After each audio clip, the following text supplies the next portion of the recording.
SIP करने वालों के लिए एक अच्छी खबर सामने आई है। अगर हम एसआईपी स्टॉपेज रेशियो की बात करें तो मे के आंकड़े बताते हैं कि ये रेशियो अब घटकर 0.44 पर आ गया है, यानी कि पहले के मुकाबले अब कम लोग हैं जो अपनी एसआईपी बंद कर रहे हैं। लेकिन ये एक ज़रूरी सवाल नहीं है। ज़रूरी सवाल ये है कि क्या सिर्फ एसआईपी शुरू करना ही काफ़ी है? रियल वेल्थ क्रिएशन के लिए एक्चुअली में क्या स्ट्रैटेजी होनी चाहिए, कितना पेशेंस हमें देना है एंड किस तरीके से हमें अपनी वेल्थ को क्रिएट करने के लिए एक एक्शन प्लान लेना चाहिए, और उससे भी बड़ा सवाल कि मिडिल क्लास सबसे ज़्यादा कहाँ गलतियाँ करता है।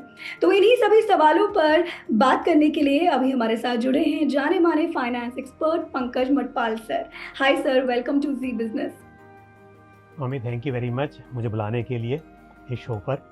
सर, मैं सबसे पहले तो ये जानना चाहूँगी कि जो ये रेशियो गिरकर 0.44 पर आ गया है, तो इसका मतलब क्या है? इसकी वजह क्या है? क्या ऐसा है कि जो रिटेल इन्वेस्टर्स हैं, अब वो मार्केट की वॉलेटिलिटी से कम डर रहे हैं या उनका डर खत्म हो गया है? देखिए नॉमी, ऐसा है कि अप्रैल के मुकाबले देखा जाए तो मई में एसआईपी बुक जो है थोड़ी घटी है, एसआईपी के नंबर कम हुए हैं। बट जो आप बोल रही हैं कि जो लोग रोकते थे एसआईपी, अब उतना ज़्यादा नहीं ऐसा देखा जा रहा है। तो इसकी तो एक ही वजह है कि अब निवेशकों को इंडियन कैपिटल मार्केट पर भरोसा है। उन्हें पता है कि ऐसा हमेशा होता रहता है कि बीच बीच में कुछ समय ऐसा होता है जब मार्केट में गिरावट आती है, लेकिन आपको यदि इस मार्केट में फ़ायदा उठाना है तो आपको डटे रहना है। लॉन्ग टर्म तक आप निवेशित रहेंगे तभी आपको इसका फ़ायदा मिलेगा। तो ये काफ़ी हद तक जो अवेयरनेस है वो निवेशकों में अब आ गई है। तो अब ऐसे में जो लोग सर, मार्केट जब गिरता है और एसआईपी बंद कर देते हैं, तो जो लोग ऐसा करते हैं, उन्हें आप क्या सलाह देना चाहेंगे? देखिए, बिल्कुल भी ऐसा नहीं करना चाहिए, क्योंकि हम अक्सर देखते हैं ऐसा कि जब जब मार्केट गिरता है एक्चुअली वो अच्छा वक्त होता है निवेश करने का। क्योंकि यदि आप एसआईपी कर रहे हैं और स्पेशली इक्विटी फंड में कर रहे हैं, तब आपका लक्ष्य जो है वो लॉन्ग टर्म होना चाहिए। तो लंबे नजरिए के साथ यदि आप निवेश कर रहे हैं तो बीच बीच में यदि ऐसे मौके आपको मिलते हैं जहां पर कि आपको घटी हुई एनएवी पर निवेश का मौका मिल रहा है, तो मेरे हिसाब से ये बहुत ही अच्छी बात है। इस वक्त पर एसआईपी रोकने की गलती तो बिल्कुल ना करें, और अगर हो सके तो बढ़ा लें उसे, चाहे टेम्परेरी सही, उस वक्त बढ़ा लेंगे तो आपको सेम अमाउंट में ज्यादा यूनिट्स मिलेंगी, और लंबे वक्त में जब मार्केट ऊपर जाएगा तो इसका आपको ज्यादा फायदा मिल सकता है। सर, अब एक चीज़ देखी गई है कि लोग एसआईपी तो शुरू कर देते हैं, लेकिन 6 महीने या 1 साल में वो देखते हैं कि रिजल्ट ज़्यादा अच्छा नहीं आया और वो निराश हो जाते हैं। तो ऐसे में मैं ये जानना चाहती हूँ कि कितनी पेशेंस एक इन्वेस्टर में होनी चाहिए ताकि उसको ये जो कंपाउंडिंग का हम कहते हैं, कंपाउंडिंग का रियल मैजिक, वो उसे दिखे अपने पोर्टफोलियो में? देखिए, वैसे तो एसआईपी आप कितने भी समय के लिए कर सकते हैं। यदि आपको अपने इमरजेंसी के लिए एक फंड बनाना है और कोई डेट फंड में करना है तो आप 6 महीने साल भर भी एसआईपी कीजिए। लेकिन जब हम बात करते हैं यहाँ पर इक्विटी फंड में निवेश करके वेल्थ क्रिएशन की, तो आपका नजरिया यहाँ पर कम से कम 5 साल तो होना ही चाहिए। और स्टडी कहती है कि यदि कोई निवेशक एक लार्ज कैप फंड में, यानी कि निफ्टी 50 या सेंसेक्स, इस तरह के लार्ज कैप इंडेक्स फंड में निवेश करता है कम से कम 7 साल के लिए, तो उनका कभी भी ऐसा लॉस नहीं हुआ है। तो इसके लिए मार्केट ऊपर हो या नीचे हो, आपको लंबे समय के लिए अगर निवेश करेंगे तो इसका आपको फायदा मिलेगा। तो आपका कम से कम 5 साल का नजरिया होना चाहिए, और जितना लंबा वक्त होगा कंपाउंडिंग का फायदा आपको उतना ही ज्यादा मिलेगा। मैं आपको एक उदाहरण के तौर पर बताता हूं। यदि आप मान लीजिए कि 10,000 रुपए की एसआईपी करते हैं और आपने एग्जाम्पल के तौर पर एसआईपी की है 20 साल के लिए, तो करीब करीब आप 1 करोड़ रुपया जुटा लेते हैं। पर वहीं पर यदि हम बात करें कि आप 15 साल की एसआईपी कीजिए, सिर्फ 5 साल कम कीजिए, तो वहीं 5 साल कम करने पर जो आपका पैसा बनेगा करीब करीब आधा बनेगा इससे।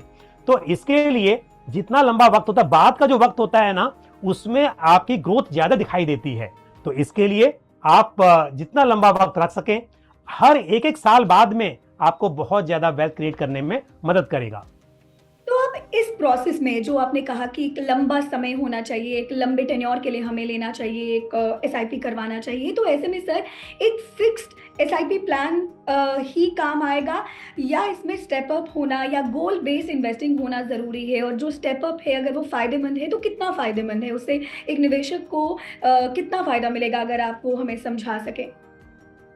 देखिए, अगर कोई निवेशक एसआईपी स्टार्ट करता है, शुरुआत में हो सकता है कि जितनी इनकम है उसके हिसाब से डिसाइड किया, पर हम बिल्कुल। जानते हैं कि समय के साथ में इनकम बढ़ती है हाँ। और महंगाई भी बढ़ती है। तो कारण भी है उसका कि आपको बढ़ाना चाहिए, और आपके पास में क्योंकि सरप्लस मनी भी होती है, क्योंकि आपकी इनकम बढ़ती रहती है, तो स्टेप अप तो करना ही चाहिए। बिना स्टेप अप के निवेश करेंगे तो शायद भविष्य में आपके जो गोल्स हैं उन्हें अचीव करने में मुश्किल होगी। उदाहरण के तौर पर यदि आप 10,000 पर मंथ की एसआईपी करते हैं और मैं 12% की कंपाउंडेड एनुअल ग्रोथ यहां पर मान के चलूं, तो 20 साल में करीब आपका 1 करोड़ रुपया बनता है।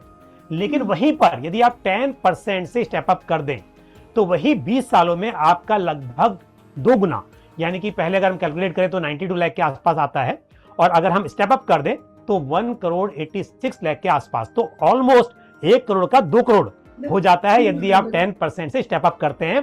तो ये तो आपको करना ही चाहिए, और जब जब आपकी इनकम ज्यादा बढ़ती है उस वक्त पर आप और ज्यादा टॉप अप करें, ताकि उससे आपको महंगाई को मात देने में मदद मिल सके। बिल्कुल। सर, अब जाते-जाते मैं एक सवाल आपसे जानना चाहूँगी कि आपके हिसाब से वो क्या गलतियाँ हैं जो मिडल क्लास लोग सबसे ज़्यादा करते हैं जब बात आती है वेल्थ क्रिएशन की, फाइनेंसेस की? एसआईपी को बीच में रोक देना, या लेट शुरू करना, या अगर एसआईपी करा दी बट उसको हर साल उसका स्टेप अप नहीं करना, मतलब इनकम बढ़ गई लेकिन एसआईपी का अमाउंट नहीं बढ़ाया, तो वो क्या-क्या गलतियाँ हैं जो मिडल क्लास सबसे ज़्यादा करता है? देखिए, वैसे तो आपने सभी बातें बता दी यहाँ पे जो होती हैं कॉमनली, बट एक बात जरूर कहूँगा कि कई बार क्या होता है, जिन्होंने कभी निवेश नहीं किया होता है या छोटा पैसा होता है, वो कुछ बड़ी उम्मीद लेके निवेश करते हैं। मतलब कि अगर मार्केट में कभी कभी आपको पता है कुछ साल ऐसे आते हैं जब आपको बहुत ही अच्छे रिटर्न्स मिल रहे होते हैं, पर हम जानते हैं कि ये मार्केट का एक नेचर है कि कभी बहुत ज्यादा आपको रिटर्न्स मिलेंगे, कभी थोड़ा कम मिलेंगे, पर एवरेज जो है, जैसे मैं हमेशा एक एग्जांपल के तौर पर कैलकुलेट करता हूं तो 12% की कंपाउंडेड एनुअल ग्रोथ मानकर चलता हूं। तो यदि आप 12% की उम्मीद के साथ निवेश करेंगे तो आप लंबे समय तक बने रहेंगे। पर ऐसे निवेशक जो मार्केट की तेजी में वो 20-25% की उम्मीद के साथ में एंटर कर जाते हैं, और जब मार्केट में गिरावट आती है तो फिर फटाफट निकल भी जाते हैं, ये सबसे बड़ी गलती होती है। क्योंकि हम जानते हैं कि हम इमोशनल हैं, और जो किसी चीज को पाने की खुशी होती है उससे कई गुना दुख होता है उस चीज को खो देने का। तो इसके लिए निवेशकों को जो अपनी एक्सपेक्टेशन है वो रियलिस्टिक रखनी चाहिए। कभी कभी की बहुत ज्यादा तेजी से, चाहे वो इक्विटी मार्केट की बात हो या सोने चांदी की बात हो, जब कभी आपको मतलब छप्पर फाड़ के रिटर्न मिल रहे हो, तो इससे इतना खुश नहीं होना है कि मतलब आप सारा पैसा उसमें लगा दें और फिर बाद में फटाफट निकल भी जाएं। इससे अच्छा है जितने पैसे को आप धैर्य के साथ में लॉन्ग टर्म के लिए रख सकते हैं, उसे निवेशित उसमें रह सकते हैं, उतना ही पैसा निवेश करें और फिर चुपचाप लॉन्ग टर्म के लिए उसमें बने रहें, तभी आपको उसका फायदा मिलेगा। Thank you so much Pankaj sir हमारे साथ जुड़ने के लिए, एंड आई एम श्योर कि एसआईपी को लेकर, वेल्थ क्रिएशन को लेकर जो भी हमारे कंफ्यूजन्स थे वो आज इस वीडियो में ज़रूर क्लियर हुए होंगे। लेकिन ये तो रहा एक टॉपिक, इसके अलावा अगर और भी ऐसी कई सारे सवाल है, कई सारे डाउट्स है जिनके बारे में आप जानना चाहते हैं, तो वो हमें कमेंट्स में ज़रूर बताएं। और पर्सनल फाइनेंस और वेल्थ क्रिएशन से जुड़े ऐसे ही और भी वीडियोज़ के लिए देखते रहें जी बिजनेस।